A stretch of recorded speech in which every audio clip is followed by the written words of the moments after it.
Hello and welcome to the Vinyl Sanctuary. My name is Christian and I hope that you will join me in taking refuge in records.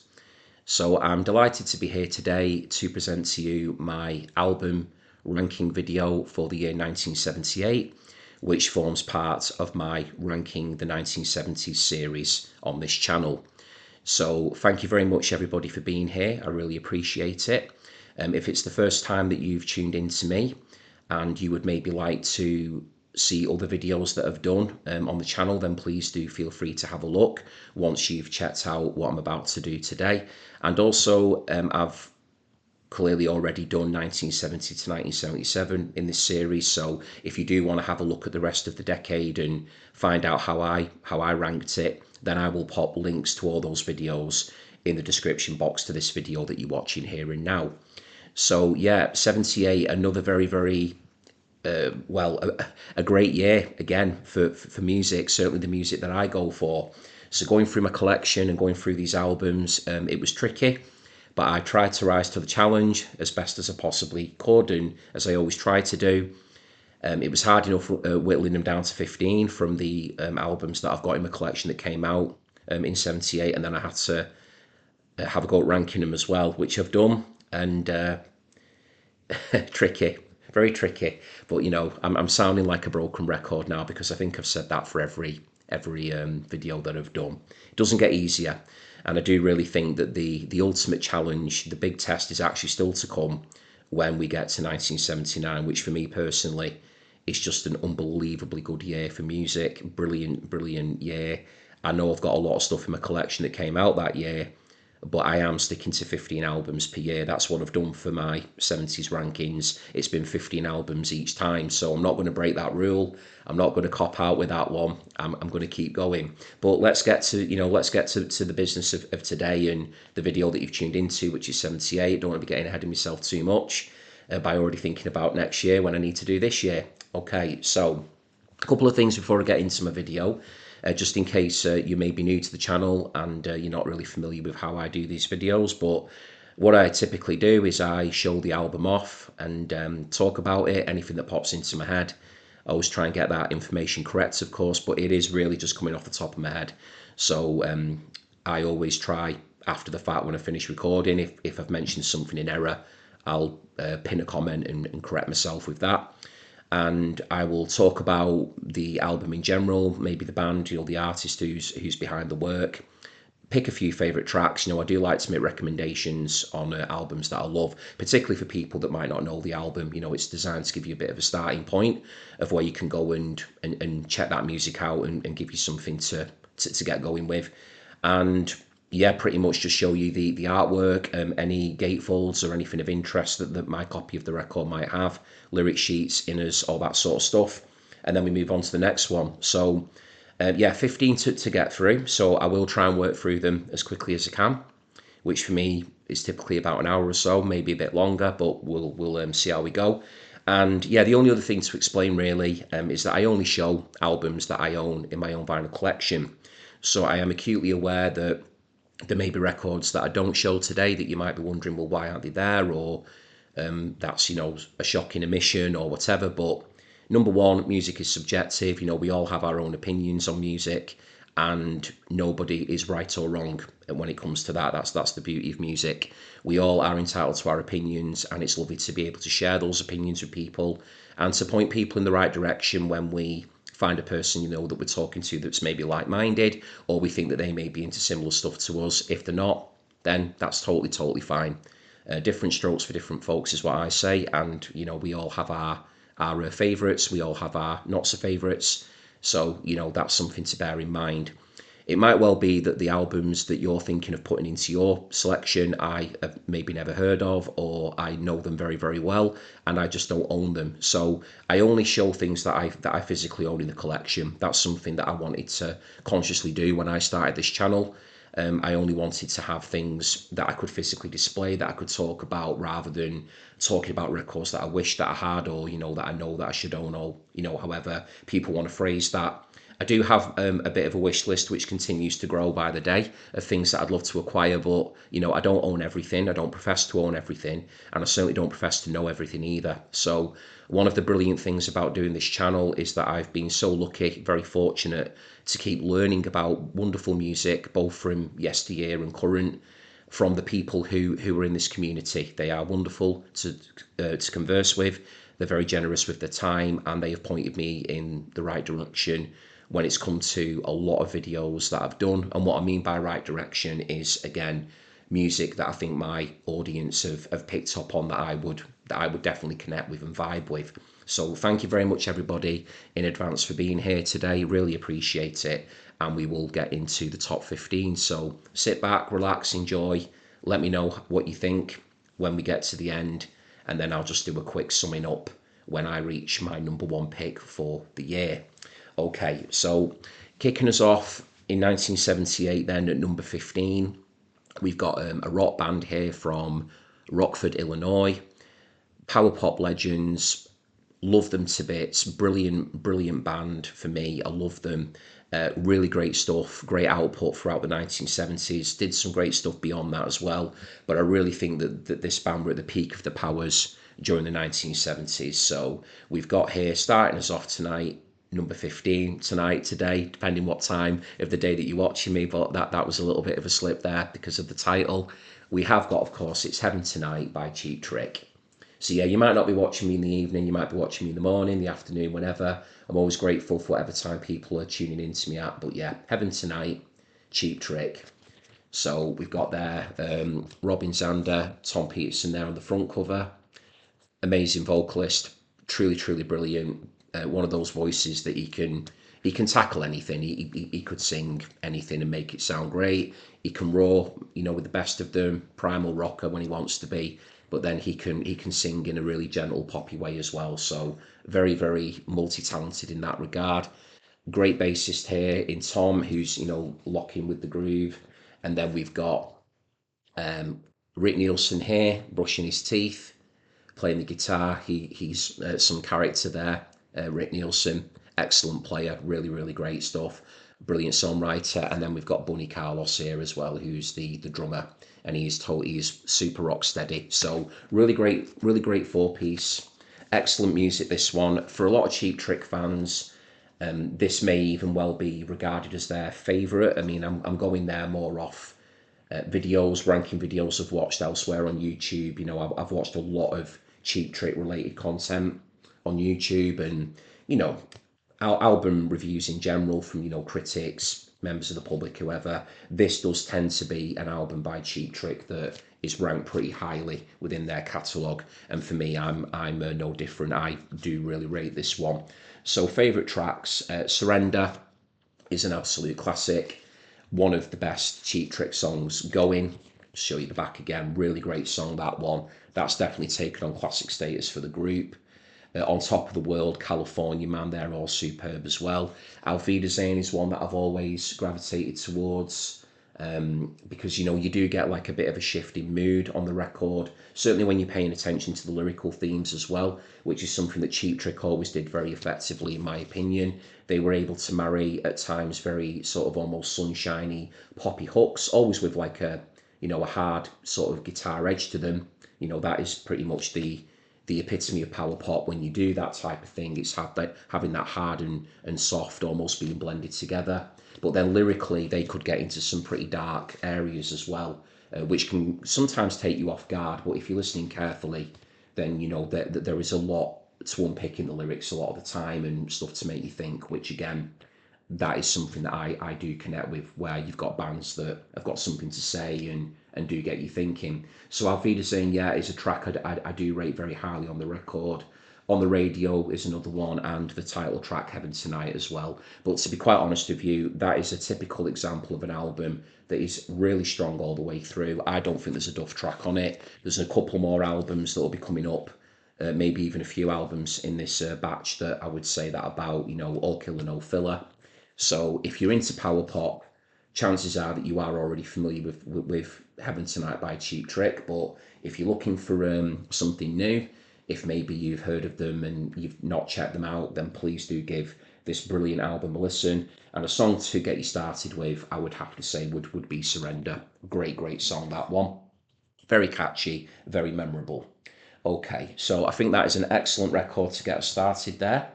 Heaven Tonight. I mean, a lot of people might be thinking there that I've got that ranked way too low, which I'd completely respect that. I respect all views, because that is an album held in the highest regard by many. But for me, I do have 14 that I have placed above it. And it has actually made my top 15 cut, which was not easy given how many albums I had to pick from in my collection. Okay, so number 14 then, we're going over now to Cleveland, Ohio. So we're still staying in the US for now.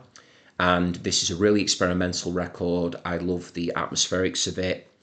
Some of the production work on it, I think, is brilliant. It's got like a very intimate sound, but it's also very jagged in places and abrasive, and gets you almost like a bit on the edge of your seat, almost a bit like nails on chalkboard at times. So it can be a little bit unsettling in places too. But again, that sort of mood and vibe that this record conjures up, I think, just makes it really compelling, and one that I do go back to a good bit.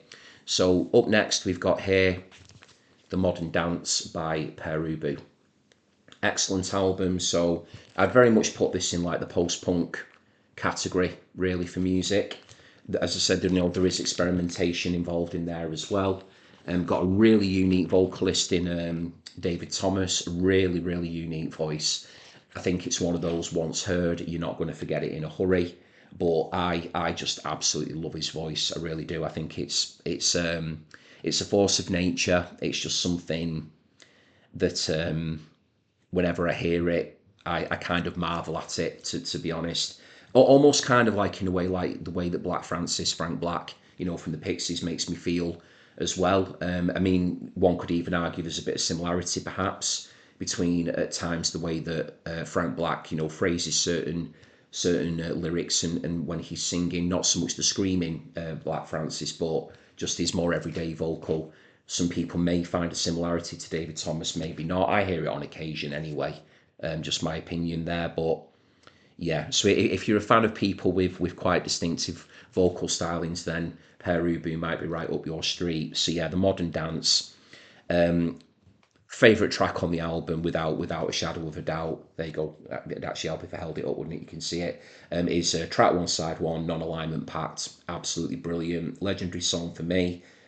Doesn't get the credit it deserves. I mean, I think it's one of them that if you know the song, then people do rate it very highly. But it's one of them that, for me, everybody should hear it. Everybody should know it. So please do check out Non-Alignment Pact. That rocks, that one. Excellent, really good. The Modern Dance itself, the title track, is very strong.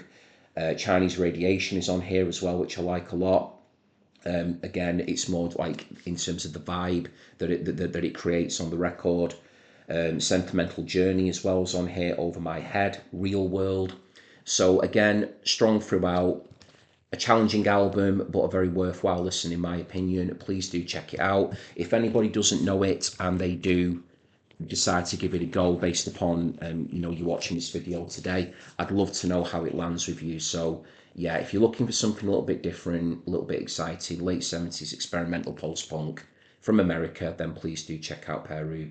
Let me know what you think of that voice as well when you get a chance to hear it.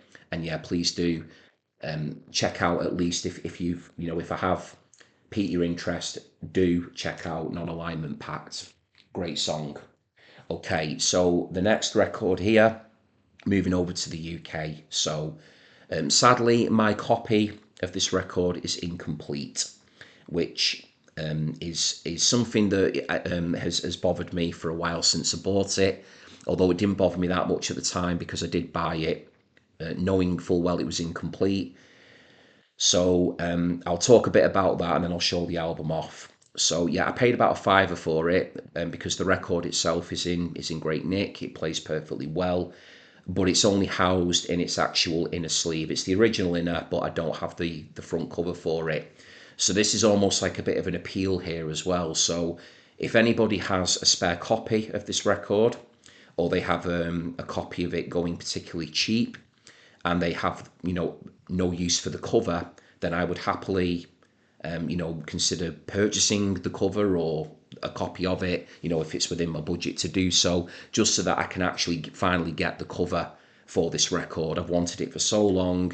I've trawled through websites trying to find it. I've tried to find copies of the album where the person's just selling the cover, because that can happen sometimes, especially on an app like Discogs where it's cover only. But I've never had any luck, and I've never really even seen it in any secondhand record shops where I've been able to get a new copy of it, or well, actually, I'd want to get an old copy of it because this is an original pressing, so I don't want to be getting a new copy of it and having like a new cover with the old inner and the old record. That's the collector in me. So I appreciate that's a bit pedantic or whatever, a bit finicky, but that's just how I am. I can't help that. So okay, I won't keep it going any longer. You'll be wondering what I'm on about. So the record is a first issue and it's Public Image Limited. So for anybody not familiar with the album, this is not the cover, as I've just clearly stated. This is the inner. So it's all taped up here at the side. It is pretty beaten up, but it's gotten worse over the years because of storage, because I've not had the cover helping to protect it and stuff. So this is Public Image Limited. Got Keith Levine there, guitarist on that side, and then we've got Jim Walker here on the rear, who's the drummer. And the idea with the artwork was that each photograph represents almost like a bit of a parody or a homage, I suppose, to a certain magazine cover. So, like Time magazine and things like that. So on the cover, it's John Lydon, the lead singer, the frontman of the band. He's on the front cover, and then Jar Wobble, the amazing bassist, he's on the rear. So yeah, I would love to be able to get a cover to go with my copy, but we'll wait and see what happens. But if anybody wants to get in touch about that, like I say, I'd be prepared to, consider certainly, buying it or whatever to try and get hold of it. Then that would be brilliant. Okay, so I'm going to pull the record out, remind myself of this track listing. So this is another post-punk album, truly superb. So here's my copy of it there, you can see. And it plays perfectly fine as well. I mean, I paid £5 for it, so that was the reason it was so cheap, because it didn't have the cover with it. So yeah, once John Lydon had, pretty much became like, the iconic punk person, if you will. I mean, whether he wanted that status or not is arguable, but he did become the poster boy, I suppose, in a sense for punk. And he was the readily sort of, along with Sid Vicious, like the visual almost representation of the genre. He then goes on to just help define and pioneer post-punk as well. And this is a truly brilliant album. I love this album so much. It is as low as it is just because, again, of the competition that it's up against. But let's get into these tracks. It is superb. I'd highly recommend it to anyone. My favourite track on here is Public Image. It's just a great track. Brilliant bass line from Jar Wobble to kick things off. It's deep, it's heavy. It sounds like it was recorded at the bottom of a cave. It literally makes your rib cage rattle when you put it on. It's just a bass line for the ages, that one. So please do check out Public Image if you don't know it. Great vocal performance on there by Lydon. Wonderful guitar work by Keith Levine, which I would say went on very much to influence U2 and the sound of The Edge. I don't think I'd be mistaken in saying that. I hear a lot of influence on The Edge with the way that Keith Levine plays throughout this album. There's also another brilliant track on here called Annalisa, which I think is excellent as well. You get the religion song, which is like broken up into two parts. You got like a spoken word part, then you've got a part with the musical accompaniment. Theme at the start is pretty interesting. Low Life and Attack are good on side two, but then you get Fodder Stomp to finish, which is a real interesting track, should we say, let's put it that way. Post-punk personified in many ways because it's experimental, it's different, it catches you off guard. It goes on for 7 minutes and 40 seconds. It's got like a bit of almost like a disco sort of beat to it. It's got the band members singing in very strange, almost like Monty Python-esque voices. And like the way when the characters in Monty Python were taking off, ladies and things, and they do those sort of like "Meow" type voices. So you've got you've got the band members playing up on that track, and they even sort of brag during the lyrics that they're just basically taking up time to make this qualify as being an LP. So I suppose it was designed to be filler, but it actually is for me a really good song in its own right, and one that I do find very interesting. So, and I think it became a bit of a hit actually as well. Thinking on the New York club circuit, or it was being played in clubs and bars and stuff. I'm pretty sure I read that somewhere about Fodder Stomp. It kind of took on a bit of a life of its own, and it's got quite sort of defiant lyrics in places, singing we only want to be loved, or we only want to be loved, and things like that. Um, so yeah, it's actually got like a bit of like a real sort of declaration to it as well. So is it that? Yeah, we only wanted to be loved. Yeah, at the top of my head. So trying to remember the lyric of that, but yeah, it's good fun that one for the Stomp. So yeah, a really really good album. First issue. So for me, it's just a case now of trying to make sure that I can get it all together and get that cover sorted out one day. I mean, I've lasted this long, so if it happens, it happens. If it doesn't, it doesn't. So just going to try and pop this away here, and then we can move on to the next record. So there we go. It's all back in place there. And yeah, that album artwork, I must say, it's a very very interesting, clever concept to have the four band members just being presented in that way, because that wasn't their everyday look. So yeah, it was cool to see them, especially Jar Wobble. He looks so suave on the back of that rear cover. He's sort of like reclining, and he's there like suited up, and the little pencil moustache and everything. So yeah, really really well executed idea that for the artwork. So that's first issue by Public Image Limited. Okay, so next one, we're staying in the UK, but this is punk. I would say it's not post punk. That this is a group who were just experts at marrying buzzsaw guitars with irresistible poppy melodies, great lyrics, quite twisty turny lyrics as well, fitting about 150 words into a single phrase, like a couple of chords getting played and a load of words firing out. Very rapid, but brilliantly executed. Love them to bits. They're from my part of the world as well, which makes me a bit biased towards them, but they're just superb. Had the pleasure of watching them many times growing up. I think the first time I ever watched them was maybe 18, 19, something like that. Then went on to watch them a number of times afterwards at various places around the Northwest. Saw them supporting groups, and I saw them as the headline acts as well. So next band I'm showing you here are the brilliant Buzzcocks, and this album is Another Music in a Different Kitchen. So this was one of two albums that the band brought out in 1978. There was this one, and there was Love Bites. And I can say that because it's not a spoiler. I've not included Love Bites in my top 15, even though it is an absolutely brilliant album. But I had to include this one. It's just so good. I love everything about it, even down to the just to the way that the artwork's presented there. Just a nice simple shot of the band all dressed in black, looking very cool. I've always loved the use of the silver and orange as well for the for the colour for the front and back cover. Just think it's got a real metallic kind of sheen to it, which is great. Just the plain black inner there as well. So yeah, let's get to these tracks. And yeah, every I should say every band member on here is on top form. Got Steve Diggle, guitar and vocals, Pete Shelley guitar and vocals, got John Marr there, drums, vocals, and then we've got Steve Garvey as well there on bass guitar as well. So yeah, one of my favourite four pieces, these, brilliant. So Fast Cars is excellent, gets us set up very nicely for this record, for what's to unfold. Nice short sharp album. No Reply, Love to Bits as well, Love Battery. These are all songs on side one.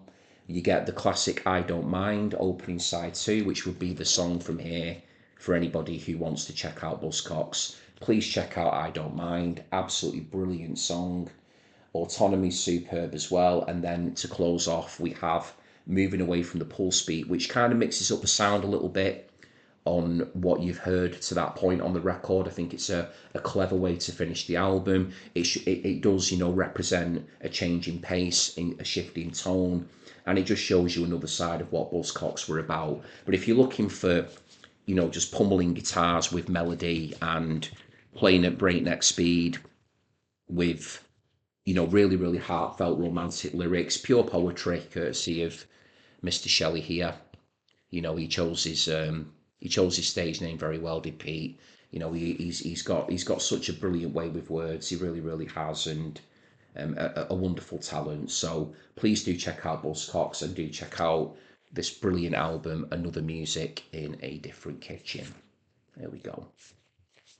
Okay, hope you can see these. Okay, that one is pretty difficult to read just because of the silver and the orange there together. But yeah, great album. If you do see that anywhere, I would definitely urge you to pick it up, along with everything else I'm showing today as well. Okay, so oh yeah, right. Next one here, we've got power pop. We're back to power pop here. I would say power pop, pub rock. Again, consummate songwriting. Coming from a different place, I would say, to Pete Shelley, but you know, again, there's probably there are some romantic themes and stuff on here as well, but just a different way of presenting emotions and feelings, but very, very effective. I've actually got this album ranked a little higher than that brilliant Buzzcocks album because this one's superb, just dead consistent, great all the way through. So coming up next here, still in the UK for the time being, we have got Nick Lowe with Jesus of Cool. So I know that this was given another name for, I think it was the North American market. I'm not going to try and remember the name of it off the top of my head because I know that I'll screw it up. But I've seen other channels, you know, American-based channels, showing this album off, and it's not Jesus of Cool. I think that name was considered to be, you know, too controversial, too hot to handle in certain territories. So, you know, quite fairly, it was changed to something else, which I'm not going to try and remember. But yeah, so I mean, I only know it as that name. So Jesus of Cool. I think the artwork was the same as well. I'm pretty sure of that. So you just got Nick Lowe there in a variety of different guises. I'd say all pretty cool pictures then, but that's probably my favourite one. That one there, yeah, with the shades and everything there. Looks like he could be in the Stranglers there, so that's pretty cool. But yeah, great musician, great playing throughout. Let's see if this has got the original. Yes it has. Yeah, got a photograph there. The artist at play, the artist at work. So that's the inner for it that I've got. There we go. And yeah, going back to the music, it's just straight up power pop. So again, if you're into your, you know, crunchy guitars with lots of jangle, some harmonies in places, just nicely produced, nice chunky, you know, rock solid drum beats throughout, great bass lines, then do check out this album. You won't go wrong with it. It's a really consistent recording, excellent stuff.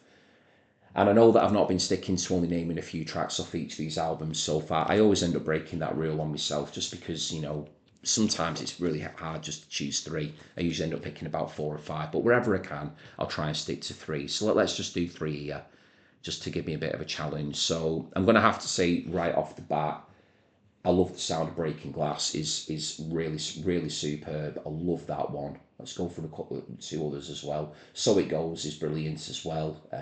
One of his most famous tracks, I would say, along with I love the sound of breaking glass. They're both brilliant.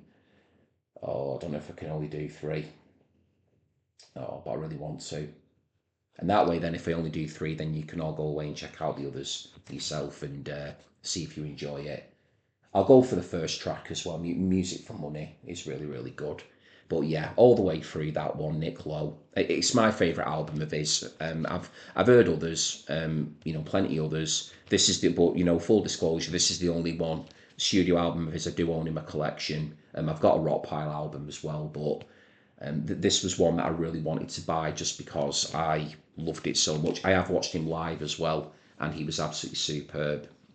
So yeah, a really big talent him, and he definitely left an indelible mark on the decade, and that included some production work and writing work that he did on for other artists as well. But yeah, please check out Jesus of Cool, or if you're living in North America or other territories where the title was changed, then do look out for that alternate title. But that artwork there is super distinctive. I think if you see that on the shelves anywhere in your local record store, you're not going to miss it. So there we go, that's that one. Right, so moving on again. So yeah, still in the UK. I would say this group as well, maybe a little bit of pub rock in there, but more so punk, new wave. Wouldn't really describe it as post punk. I don't think it's quite. I don't think it's experimental enough to be considered post punk. Although, if anybody wishes to, offer a different opinion to that, then please do let me know. I would just categorise it really as just straight up rock, very very good rock at that, with some punk leanings to it. So here we have got the self-titled album by The Only Ones. Love this album to bits. I think it's very very cool. I think the playing throughout is absolutely superb. Great band, so talented. Got Peter Pere here, who is another poet for me. Peter the poet, along with Pete Shelley. We've got some really great lyrical, I would say, masters. To be honest, throughout this video, some really strong lyricists. Nick Lowe being another one, brilliant. So, why do I love this album so much? Well, I love every track on it. There is one in particular that, for anybody who knows the album, who knows the band, it was their calling card. It will forever be their calling card. And that is simply because it is, for me, anyway, I think it is one of the greatest songs ever written. And that is Another Girl, Another Planet.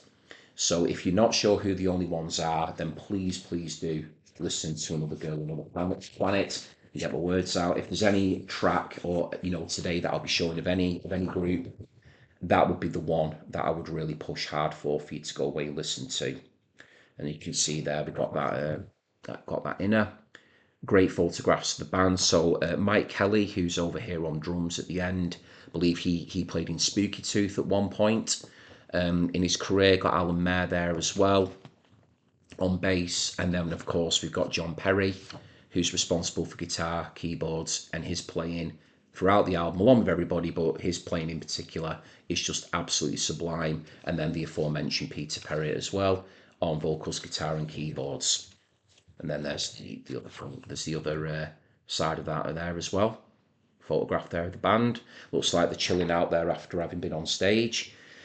So yeah, a superb album again, all the way through. A nice mixture of different sounds. It's not just all, I would say, one-dimensional. There are different change-ups in sound, in style and approach.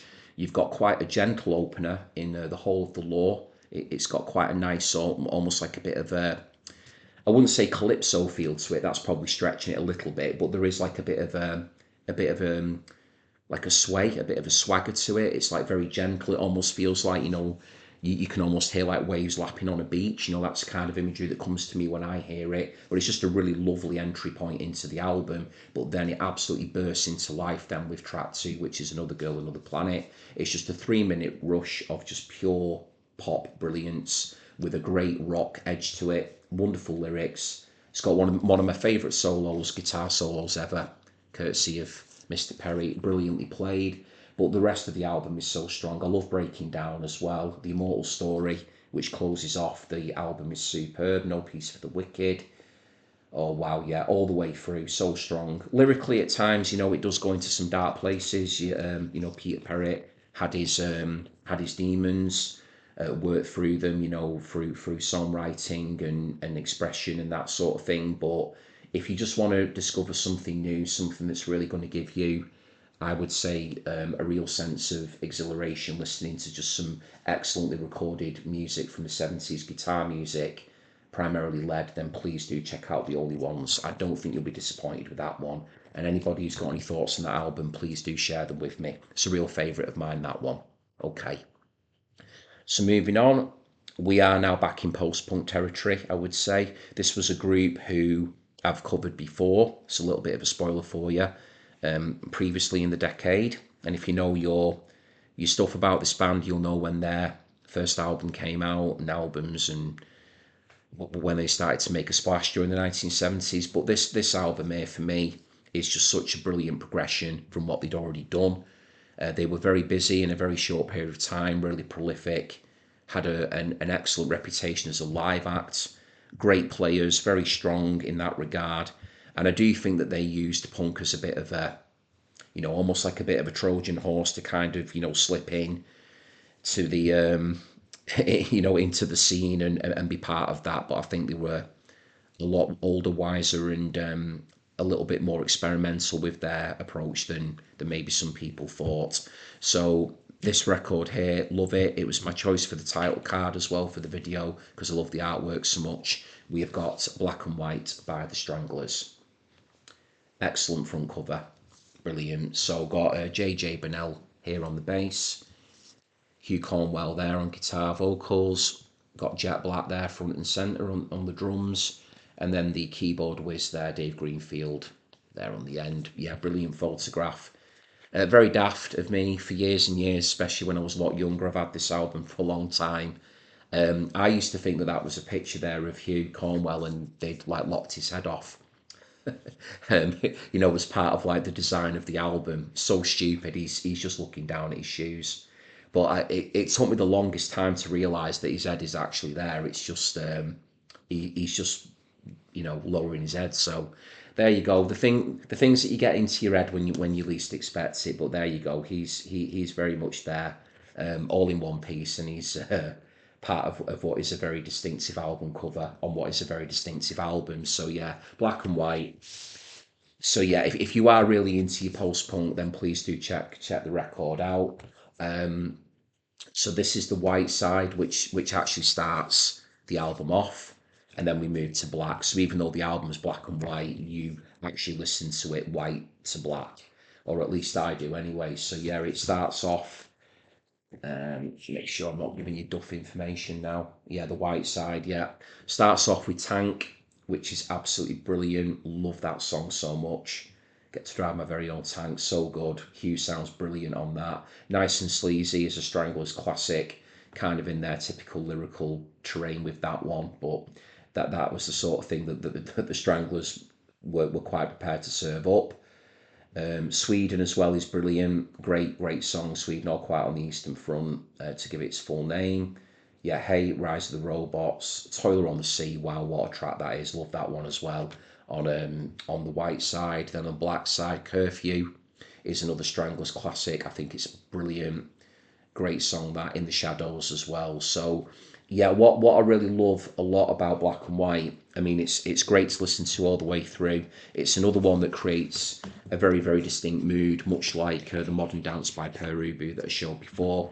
I just find myself really enjoying it whenever I put it on, and I think what I really admired the most about this album was just, as I've mentioned, just in commentary a little earlier, that the speed in which this band developed their sound, the way they started off with quite a Dawsey influenced punk album with Rattus Norvegicus, the debut. Then within the same year, they released No More Heroes, which was a slight progression again of that sound that they'd already laid down. But this here, it's almost like hearing a new band in some ways. They just really started to accelerate with their confidence, I would say, composure, the things that they wanted to go and achieve on record. They just went out there and did it. And I do have so much admiration for that because I think musically, I do find Black and White to be the most satisfying Stranglers album. There's other Stranglers albums I love as well, including those early ones and a couple that were to follow. But I think on that one,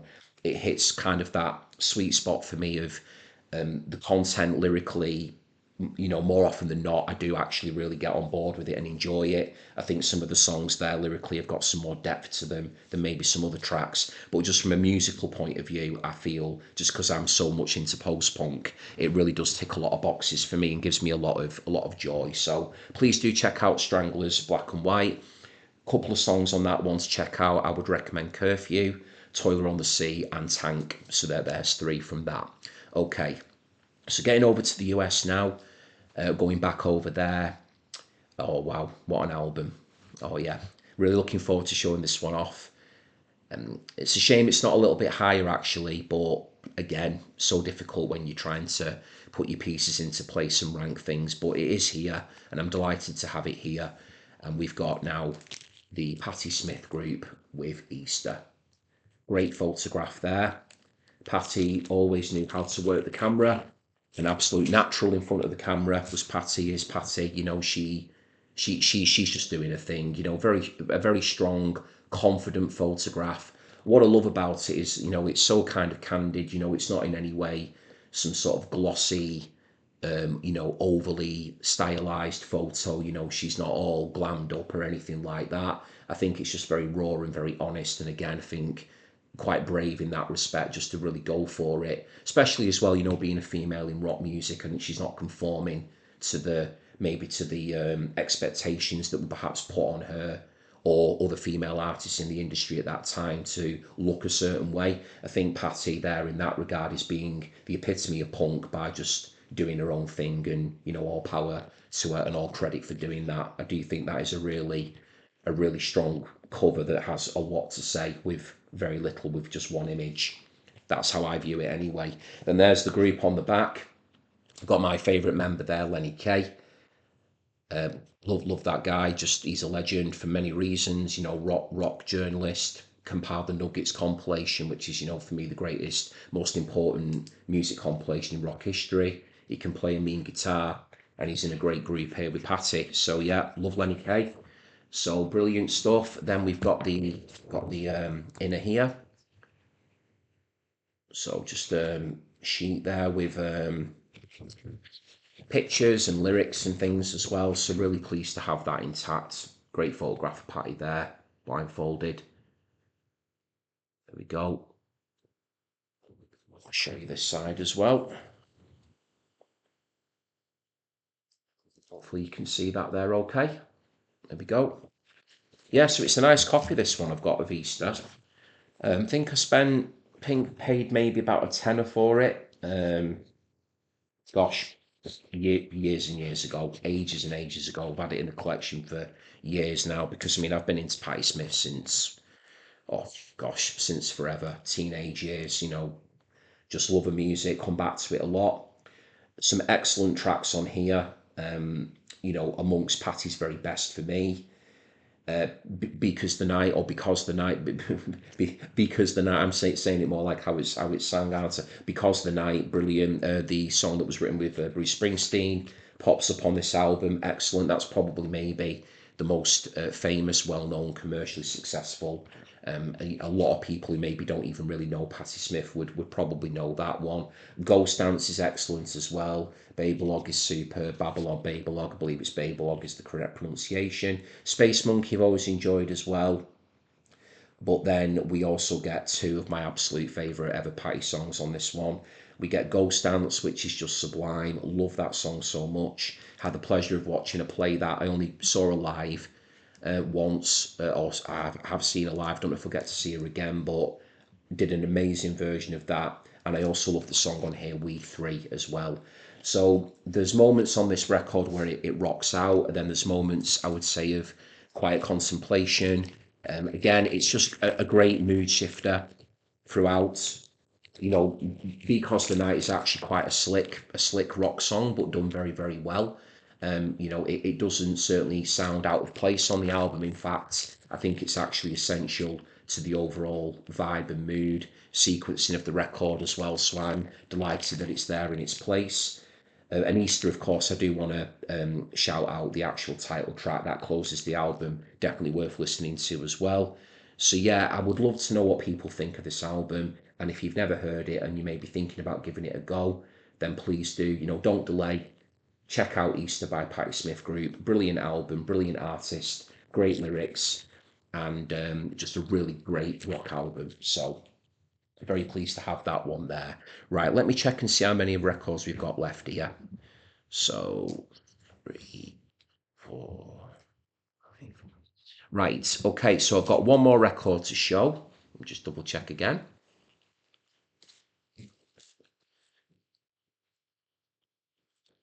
Right, no, just as well chats again. Got two more records to show, and then I'm going to be into the top 5. Okay, so at this point, if you're still with me, Thank you very much. Really appreciate your time and attention. Hope that you've enjoyed what I've shown you so far.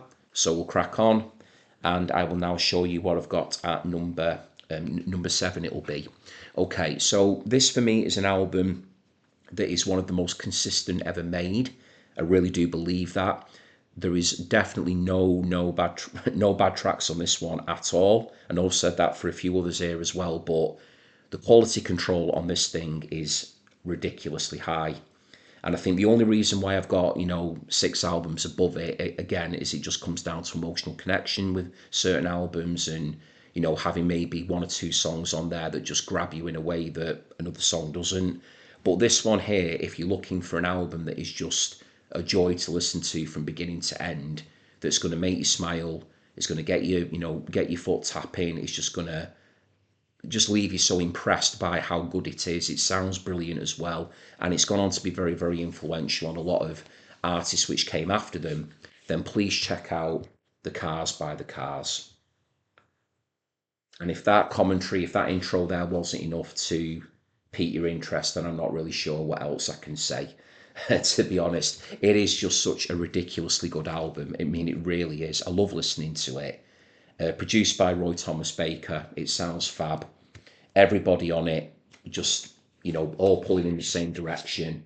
Every band member doing their bit extremely well. Got Rick Ocasek on vocals and rhythm guitar.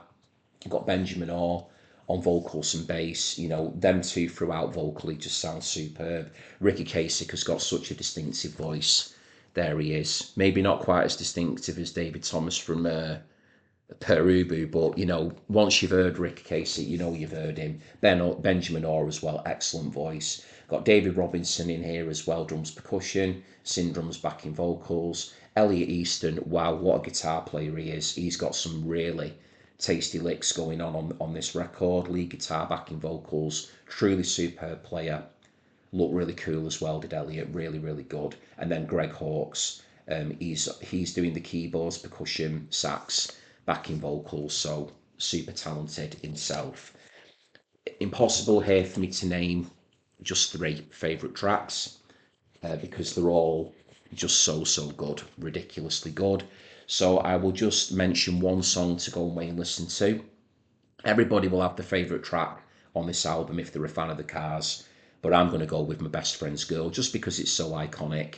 From that, chugging guitar intro riff, the way that Rick Ocasek sings it, just the content lyrically went on to influence so many groups. Bands like Weezer, for instance, who were like around, in my teenage years and stuff, and I'm sure Fountains of Wayne and other bands like that. Power Poppers really would have been influenced by the Cars.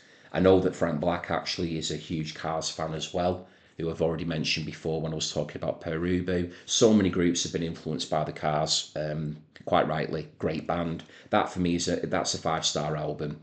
And so many of these albums are 5-star, but that one really, truly is excellent. So for that one, I'm just going to advise you, please go away and listen to it. Let me know what you think of it. If you are a fan of this band, of the album, then please do, get in the comments. Let me know what you think of it and whether you feel my chatting there about it has done it justice. So there we go. The Cars by the Cars. Superb songwriting. That's how it's done. Okay, so we're moving into a very different terrain here now for my next pick. This one is definitely the outlier of the bunch. Very, very bleak. Had a pretty, should we say, rough and raw recording process, to sort of birth the album into the world. A lot of false starts, a lot of emotion going on. It does sound and does capture a band at the point or at the brink of collapse. Many would argue that the band by this stage had already ceased to exist really for what they were.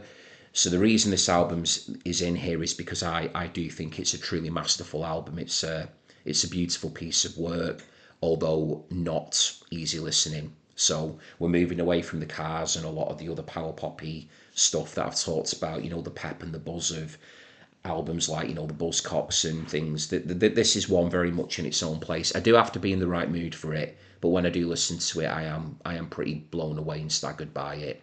So it did originally come out in 1978, which is why it qualifies for inclusion for the video. It's had other releases as well, but I do believe its first ever official release was in 78. So without further ado, this is one big album, this one. A lot to unpick with it, but we've got here now coming up Big Star's third. So this is my copy of it. It's a Big Star power pop band that came out of Tennessee. This is worlds away from power pop, for the reasons I've said. This is desolate in nature. It's harrowing, to be honest, in places as well.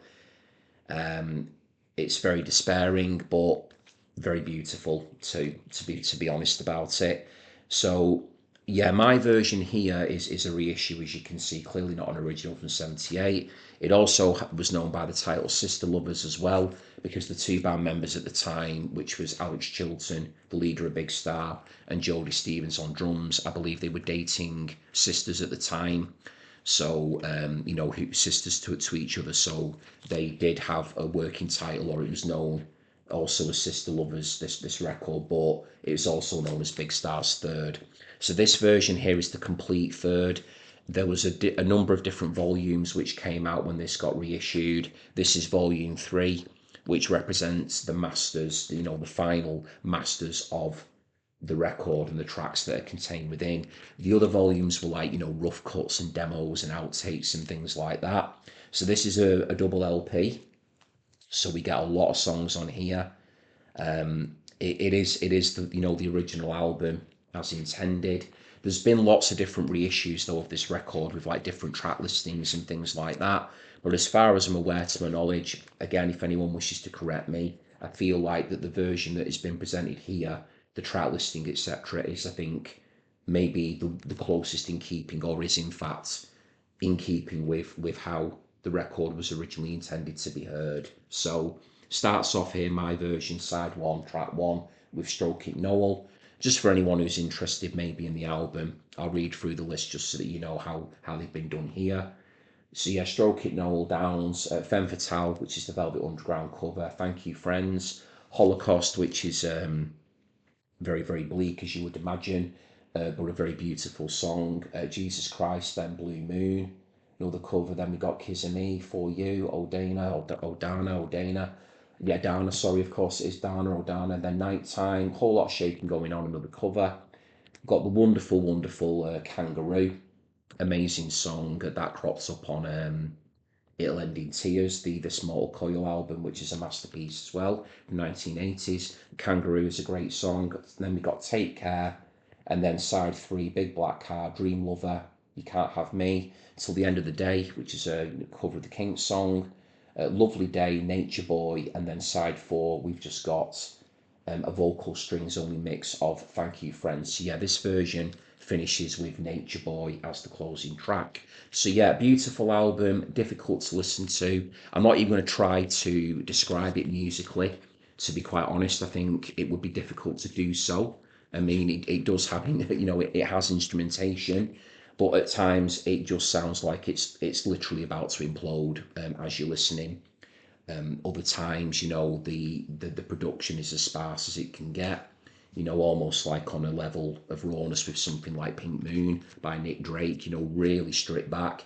Could just be a piano accompaniment at one moment, just a guitar, you know, very, very basic percussion at times as well. But there is just something very, very otherworldly and very captivating about it. So it did have to be in for 1978, and it did have to be as high as I put it. But that, I would say, is the outlier of the bunch, which is why I've spent quite a bit of time talking about that one. It's a very important album, but if you are going to start off with Big Star, if you're interested in getting into that band, I wouldn't be starting with third.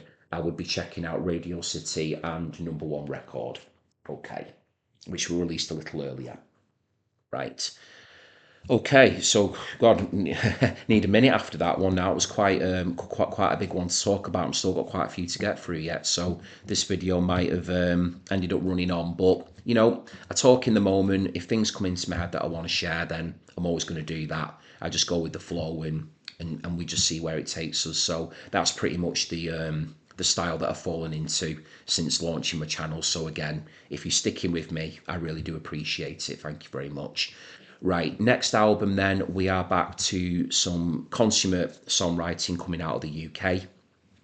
Person that had links to, very, very strong links indeed to Nick Lowe, for many different reasons, in terms of collaborations, all kinds. So if you're into Nick Lowe, then you're definitely going to love this guy, assuming that you don't already know who he is or you've not checked him out.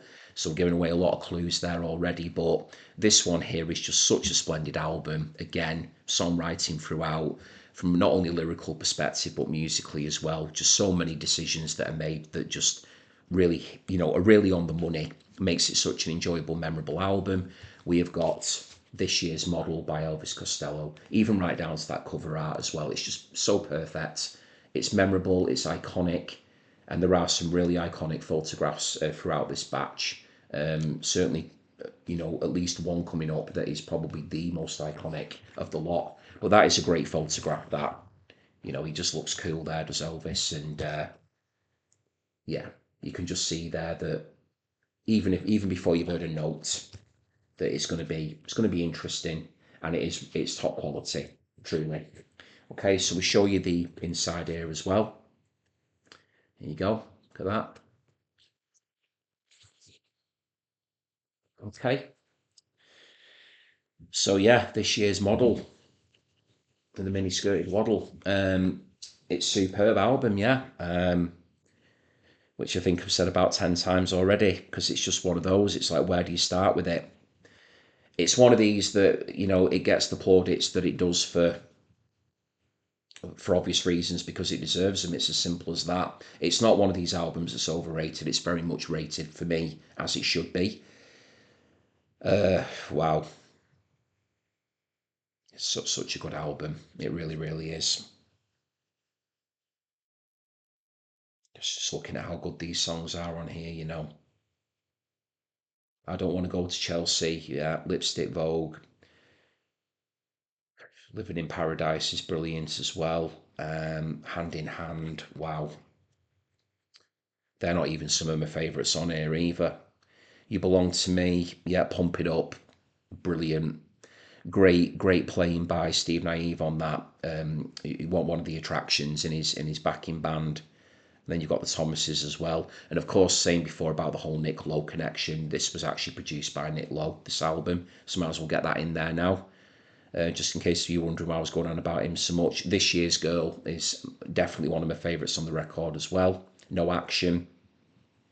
Yeah, really makes me smile, this one. Little Triggers, You Belong to Me. Wow. That's a record that could even be competing with the Cars just for its consistency in terms of execution. Not a bad song on there. I love every single one, but a couple in isolation, just in case you want a little bit more of an introduction to Elvis Costello. Check out Pump It Up. Definitely check that one out. I Don't Want to Go to Chelsea, Lipstick Vogue. There's 3 there to get you started, but I would just listen to the whole thing, to be honest. It's well worth your time. It always pops up in these, greatest albums of all time, and albums you must hear and all that sort of thing, because it is so good. So yeah, people might be wondering again, thinking, yeah, you've got that a bit too low there. Fair enough. I'll take that, but that's where I've placed it. So I'm going to stick with that. But yeah, a truly, truly wonderful album. This year's Model by Elvis Costello, and the attractions backing him up. Okay, so right, so that was number 5, Elvis Costello. So yeah, we're in the top 5. So we're in that area now of my rankings where this for me is like the creme de la creme of any given year. So yeah, Elvis Costello quite rightly was in there at 5. It's a truly great album, that. Okay, so number 4 then, way back into post-punk territory again, and Manchester. So again, my neck of the woods, my area of the country. Great band. Started out, or rather their leader did, started out with a very iconic punk group that's already been covered earlier on in the video, and then he went off to do his own thing. I think he got bored with punk very, very quickly, which a song by his former band alluded to, became very, very iconic, which was Boredom. Former band, of course, I'm talking about was Buzzcocks, and the band now that I'm going to be showing you is Magazine, and the album is Real Life. So that is my number 4 for 1978.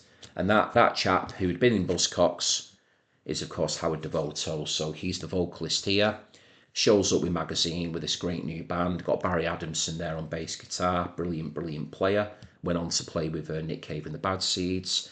Dave Formula on keyboards. Tell you what, we've got some brilliant keyboard players popping up throughout this batch. Honestly, so some true wizards on keyboards. You know, Dave Formula, Dave Greenfield, Steve Naive. You know, there's been quite a few we need to give a shout out there too. So yeah, really good playing throughout. Martin Jackson on drums, superb, very underrated drummer for me. And then one of my guitar idols, John McGeoch, guitar and sax. What a player he is. Went on to play with Public Image, Susie and the Banshees. I think he even recorded a song with the Sugar Cubes at one point. You know, Visage. I mean, he did all kinds of work. Wonderful player, John McGeoch. Could play anything really. One of my absolute favourites. But loved his guitar playing in Magazine. Loved his playing with the Banshees. So straight away, favourite song, probably the most famous on the album. We've got Shot by Both Sides, which is very punk sounding. Great guitar line on that. It was a song that I believe is credited to both Pete Shelley of the Buzzcocks and Howard Devoto. I don't think they were sure who'd written it, so they both, in terms of the guitar line, you know, lyrically they went off and wrote different songs. So in the case of Buzzcocks, the song is Lipstick, which has the identical guitar line in it. And then in Howard's case, he went off and wrote Shot by Both Sides. But if you listen to those two songs back to back, Lipstick by Buzzcocks, Shot by Both Sides by Magazine, the guitar line in both songs is identical, so they are credited on each song. So Devoto, I think, is credited on Lipstick, and then Shelley is credited on here as well. So just a little bit of info there about that. Definitive Gaze, wonderful opener, great mood setter that one. Really puts you into the atmosphere of what you're going to expect throughout. Motorcade is incredible. The Light Pours Out of Me. Wow, what a song that is. Oh, stunning song that. Post-punk perfection, The Light Pours Out of Me, so good. Parade as well to finish, great album again, excellent all the way through. So number 4, Magazine, it's just a plain sleeve on that one. Some splodges there, it's not in the greatest nick, that inner there, but the record plays perfectly well. Such a good album that, wow. I'm going to play that again really soon actually, just because I enjoy it so much. And you know, only listen to these a bit when I'm, you know, getting my notes together in my head prior to recording and ranking them and putting them in order. But I'll definitely be putting that one on and just really enjoying it. Great album, still sounds fab as well all these years on, as many of these records do. But that one in particular, let me know if you rate it too, and if you are thinking of getting into Magazine, let me know if you take the plunge and check it out. I'd be very keen to know. Excellent. Right, I think I've gone on about that one enough. Right, so number 3. Okay, so another band here that, similar to the Stranglers, I would say, just continued to morph and evolve and develop very quickly at a really accelerated rate, which I just find ultra impressive. So they start out, they release one album, their debut album the year before, 1977. Wonderful piece of music, great album, one of the very best. Then this year they then released their follow-up, and the progression, the sound shift, just the artistry of it on display is just a whole other level. At one point I even had this like vying, I actually had it at number 1, and then I just had to kind of, you know, think of a few things through, and it ended up settling at number 3. So this is a sublime album. This is post-punk brilliance in what has been an incredibly strong year for post-punk in particular. But without any further ado, again, from the UK, we've got Wire with Chairs Missing. Cannot speak highly of this album enough, honestly. Anybody who's into their post punk really needs to give this one a listen. It's magnificent. I mean, Pink Flag, the debut album, Pink Flag, is a statement in itself. It's a masterpiece. It's seminal, landmark, 77. But then to be following it up with Chairs Missing is just something else. Now, I wouldn't be surprised really if people actually thought that Chairs Missing is actually a stronger album than Pink Flag. Maybe it's more consistent. Maybe people feel that the songs are a bit more developed. Pink Flag has more of a fragmented approach to it. But for me personally, I have more of an emotional connection to Pink Flag. But I would understand and completely get why people would say this is arguably the better album, because the songwriting on here, it does feel fully formed. It's just an absolute abundance of ideas that go into so many different areas, and everything just, again, it just hits the mark in the way that it's intended to. And I love the musicianship on it as well. So Colin Newman, vocals and guitars, Bruce Gilbert on guitars, Graham Lewis on bass and vocals, and then as he's credited here, Robert Gray on drums, also known as Robert Go to Bed as well. So so good, honestly, great album. Practice makes perfect. Kicks us off with that, sort of spidery, like do do do do do do, like this really almost spooky type bass line that comes in from Gilbert. Sorry, from Lewis, beg your pardon, from Lewis, just to set the scene. Great bass line to get us going. French film Blurred is brilliant as well. Again, every track on here, some of them just rush past you pretty quickly. Others are a bit more extended. I Am the Fly on side two. I am the fly, I am the fly, like a bit of a mantra thing. Brilliant. Too Late. Wow, what a song that is as well. Outdoor Miner is like an unadulterated pop classic with like that skewed kind of wire approach to it, but it is in essence just a glorious pop song, Outdoor Miner. So there's a lot there to be getting at, to get your teeth into. I feel Mysterious Today is excellent as well. I could pick all of them on that. Such a great album. So if you're thinking about checking out Chairs Missing by Wire and you just want a couple of songs to get you started, listen to Outdoor Miner, I Am the Fly, and I'll give you a third one. I'd say, yeah, listen to Practice Makes Perfect as well, because that's just a great way that to set the scene for the record ahead. But yeah, I'm never gonna tire of listening to that. I think Wire are a truly brilliant band, a real gift to music, in my opinion. Just clever, arty, experimental, brave. Just yeah, just really brilliant stuff. Can't speak highly enough of them. So there we go, number three, Chairs Missing by Wire. Superb. Nothing better than that when you're in the mood for it. Okay, so why are these two ahead of it then? So the reason being is that this one here I'm about to show, number two, is, I just think it's a pop album of just near perfect proportions.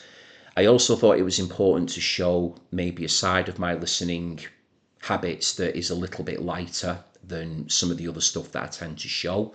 I am aware that I show quite a lot of pretty heavy stuff and dark stuff, and things are a little bit more a bit more challenging. This album for me is one that it's a feel good album, or at least I think it is.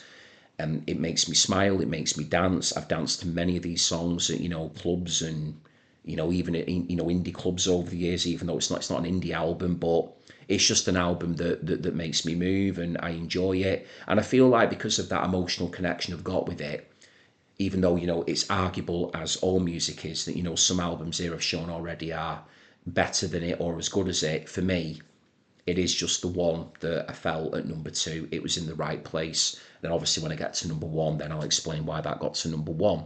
So in at number two,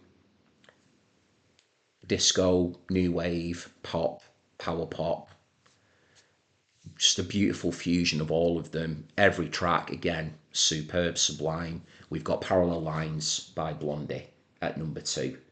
That was an easy one for me. At one point, I actually had it at number one, but then my heart and other things kicked into gear for why it didn't get number one. My relationship with the record that I'll show you just it just edged it, but really close, really, really close. This was number one for most of the time I was doing the ranking, and then just a little before I committed to do the vid, I thought, no, the other one's going to go number one. But yeah, Parallel Lines is just unbelievably good. And for me, this is the iconic shot of the batch. As good as a lot of these others were, Patti Smith, Easter, Elvis Costello, this year's model. Gosh, there's been a few, hasn't there, throughout on this one. The Modern Dance Pere, who's got a great front cover. Yeah, so many of them have shown. The Cars, great cover. Heaven Tonight, brilliant. But that one, that just screams that just screams iconic, doesn't it? It really does. Love how the band are in support there to her, with the suits and the battered Converse there in some. Yeah, I think they've all got, look at the shoes are filthy. And then got, Debbie Harry there, front and centre, looking very, proud, fierce. Hands on the hips. It's just a brilliant photograph. It really is. And then on the back there, like they're a little bit more relaxed on the back. But what a band! What an album! Yeah, Jimmy Destry again. Keyboard brilliance there. Frank Infanti on guitar. Chris Stein, amazing player. Guitar 12 string and ebo. Produced by Mike Chapman. Got Nigel Harrison on the bass. Got the absolutely wonderful Keith Mooney, Ringo-esque drumming of Clem Burke. Premier drums, as he's been credited on it. Awesome drummer in Clem Burke, wow. And then Deborah Harry, of course, Deborah should say. She's credited on here. Deborah Harry on vocals, but yeah. Hanging on the Telephone to get us started, iconic. With Hanging on the Telephone as well being a power pop classic because that was originally a song by The Nerves. So it is a cover, Hanging on the Telephone, but Blondie made it their own, and they launched that song into the stratosphere and into rock history. One Way or Another is amazing. Picture this. I mean, gosh, that side one, Fade Away and Radiate, Pretty Baby, I Know But I Don't Know. Side two, 11:59, Will Anything Happen? Got the pop brilliance of Sunday Girl. And then, of course, the one, the only, my favourite song on the album by a mile, as good as everything else is, Heart of Glass. Lost count of the amount of times I've danced to that at clubs and stuff. Great song, always puts a smile on my face. Disco brilliance, just incredible. What a song, Heart of Glass is. Love it to bits. I'm Gonna Love You Too, and then Just Go Away to finish. Perfect album, brilliant album.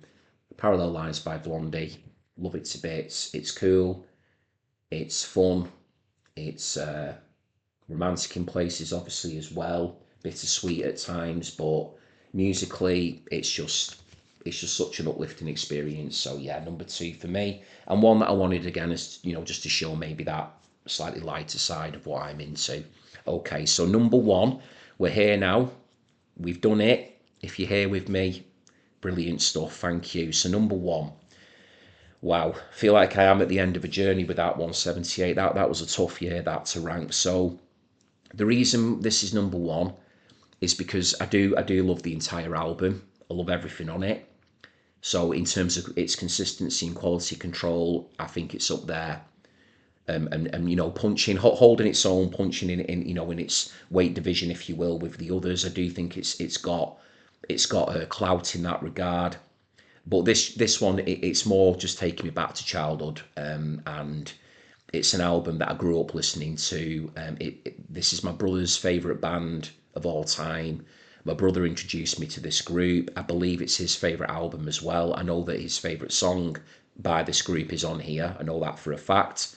So yeah, there's just a lot of emotion tied up with this one, and I've never ever tired of listening to it. I can't even begin to think how many times I've listened to this album, and it still just blows me away, just with its maturity for a band so young. The principal songwriter developing as quickly as he did as well. I mean, we've talked about all the groups developing so quickly, but this person was so young, and he was just found his lyrical step so quickly, so efficiently, and really really brilliantly. Just coming out with some gorgeous lyrics, honestly. Some of the best that I think this nation's produced. A real talent. with two brilliant people backing him up. So my number one pick for 1978, it's The Jam with All Mod Cons. So this is my brother's favourite band of all time. Got that wonderful songwriter I've just been alluding to there, Paul Weller. Got the amazing Bruce Foxton on bass guitar, one of my favourite bassists ever. And then the brilliant Rick Buckler there on drums as well. So an amazing power trio. Great influences on display throughout. It's mod. It's, you know, there is a punky edge to it in places. There's parts of it where it's quite reserved, quite gentle and beautiful and brilliant. You know, we've got an obvious Kinks reference on here with the David Watts cover. But yeah, this had to be number one just because, again, it's an emotional connection that I've got with the record.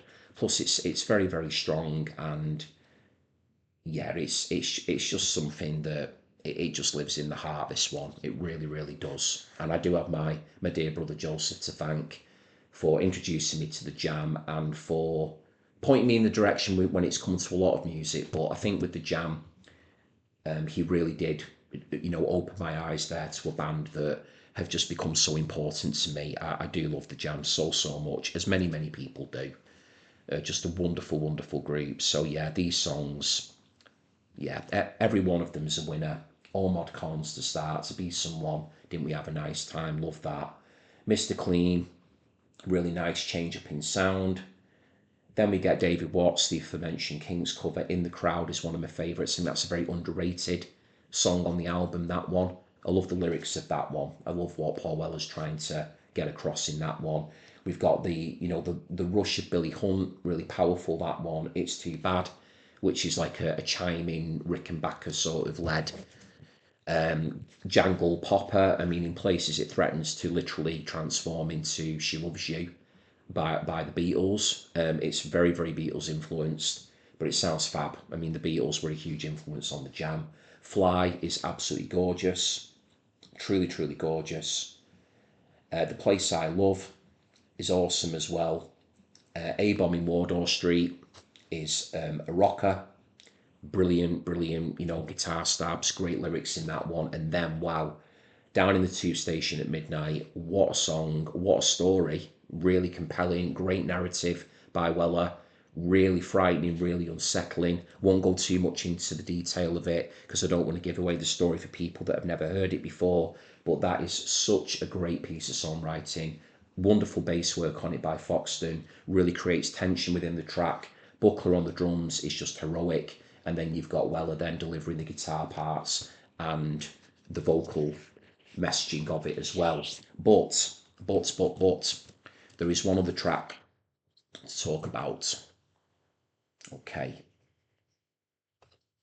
Let's see where it is. There we go. Yeah. Okay. So it's not listed on the back on the tracks, but there is a song on here, an absolute gem of a song, which is the one that I was saying before is my brother's favourite ever song by the Jam. It's gorgeous. It's an acoustic arrangement, beautiful, perfectly located within the album sequencing, just to give you that little break.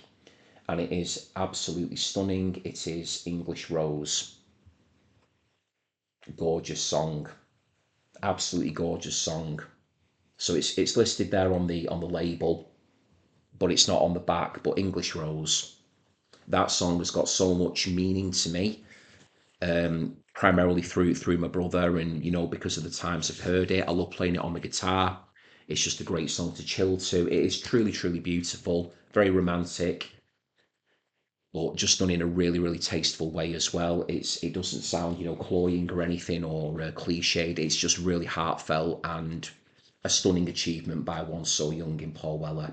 His writing here is just, it's gone on leaps and bounds, you know, from In the City and This Is the Modern World. This is an artist now really flowering and really coming into his own, and he would continue to develop, get better, continue to write brilliant songs. But All Mod Cons, stunning album. But yeah, English Rose is the jewel in the crown for me. Please listen to that one if you don't know it. And then a couple of others, I'd have to say.